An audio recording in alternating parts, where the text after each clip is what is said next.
இட்லி தோசைக்கு இந்த மாதிரி பாசிப்பருப்பில் ஒரு சாம்பார் வச்சா இன்னும் 2 இட்லி 2 தோசை சேர்த்தி சாப்பிட்லாங்க. ரொம்ப ஈஸியாக செஞ்சிடலாம். டேஸ்ட் அட்டகாசமாக இருக்குங்க. குழந்தைங்கள்லேருந்து பெரியவங்க வரையிலுமே இதை விரும்பி சாப்பிடுவாங்க. ட்ரை பண்ணி பாருங்கள்.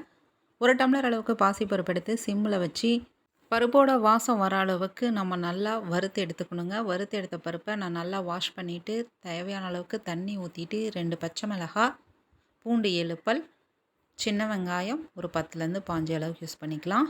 பெரிய தக்காளியாக இருந்தால் 2 போட்டுக்கோங்க. சின்ன தக்காளியாக இருந்தால் 3 தாராளமாக ஆட் பண்ணிக்கலாம். கேரட் பீன்ஸ் நறுக்கி ஆட் பண்ணிக்கலாம். நான் கேரட் ரவுண்டாக கட் பண்ணியிருக்கேன். பொடியாக வேணாலும் நறுக்கிக்கலாம். கத்திரிக்காவே பிடிக்காதுன்னு சொல்கிறவங்களுக்கெல்லாம் இந்த மாதிரி சாம்பார் கண்டிப்பாக ட்ரை பண்ணலாங்க. 2 பெரிய கத்திரிக்காவை நான் நறுக்கி ஆட் பண்ணுறேன். ஆனால் சாம்பாரில் கத்திரிக்காய் இருக்கிறது தெரியவே தெரியாது.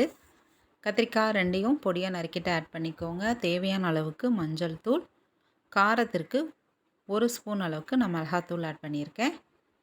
விளக்கெண்ணெய் இருந்துச்சுன்னா அதை ஆட் பண்ணிக்கோங்க. இல்லைனா சமையல் எண்ணெய் ஒரு 2லேருந்து 3 ஸ்பூன் அளவுக்கு ஆட் பண்ணிவிட்டு இப்போ தான் ஸ்டவ்வை நான் ஆன் பண்ணி ஒரு குக்கரை மூடிட்டு 2 விசில் விட்டு நம்ம எடுத்துக்கலாம்.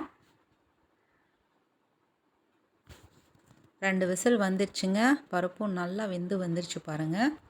காய் எல்லாமே நல்லா வெந்து வந்திருக்கும். இந்த சாம்பாரில் கத்திரிக்காய் தெரியவே தெரியாது. கேரட் பீன்ஸ் மட்டும்தாங்க தெரியும். சாம்பார் சூப்பராக இருக்கும். கத்திரிக்காயெலாம் நல்லா மசிஞ்சு வந்துடும். இந்த மாதிரி ஒரு குழிக்கரண்டி எடுத்துகிட்டு நம்ம மத்து போட்டு கடைய வேணாம். இந்த மாதிரி கரண்டியில் வச்சு நல்லா மசிச்சு எடுத்து தனியாக வச்சுருங்க. இப்போது நாம் இந்த குழம்புக்கு ஒரு தாளிப்பு கொடுத்துடலாம். வேறு ஒரு பாத்திரம் வச்சுக்கோங்க. ஸ்டவ் ஆன் பண்ணி நான் கடலை எண்ணெயில் தாளிக்கிறேன். கடுகு கொஞ்சமாக போட்டுட்டு பொரிஞ்ச உடனே சீரகம் ஒரு 1/4 ஸ்பூன் அளவுக்கு ஆட் பண்ணிக்கோங்க.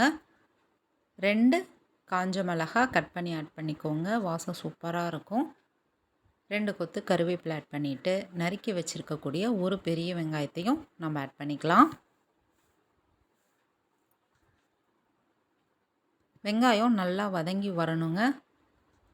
இந்த பாசிப்பருப்பு சாம்பாருக்கு தேவையான அளவுக்கு 1/2 ஸ்பூன் அளவுக்கு நம்ம பெருங்காயத்தூள் ஆட் பண்ணிக்கலாம்.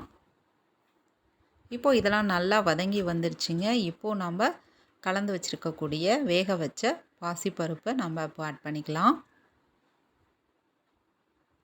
இந்த பாசிப்பருப்பு குழம்பு ஆறி வரும்பொழுது நல்லா திக்காக வருங்க. அதனால் தேவையான அளவுக்கு தண்ணி ஊற்றி நம்ம இப்போது அட்ஜஸ்ட் பண்ணிக்கலாம். குழம்புக்கு தேவையான அளவு கல்லுப்பு போட்டுட்டு 2 நிமிஷம் இந்த அளவுக்கு கொதி வந்த பிறகு 2 நிமிஷம் கொதிச்சா போதுங்க. லாஸ்ட்டாக மல்லி இலை தூவி ஸ்டவ்வை ஆஃப் பண்ணிடலாம். அட்டகாசமான இந்த பாசிப்பருப்பு சாம்பாரை கண்டிப்பாக ட்ரை பண்ணி பாருங்கள்.